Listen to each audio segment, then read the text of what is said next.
бүгінгі жаслар өткір қалемі, қадемі идеясы һәм әмеліменен Өзбекстанның бәлен тауазы бола алмақты. Міне осындай жаслар үшін болса, Қарақалпақстан Республикасында 4 күннен берлі жаслар хауазы һәм сондай-ақ жаңа Өзбекстан жастары бірлесейік жаслар фестивальдары болып өтпекте.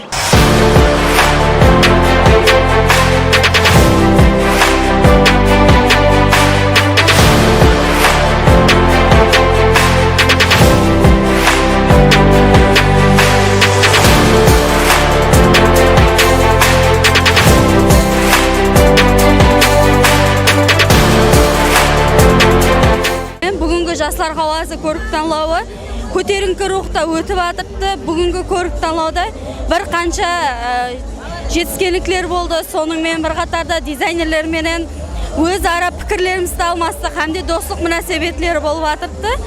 Бүгінгі көрік танлау жұқары рухта өтпәкте.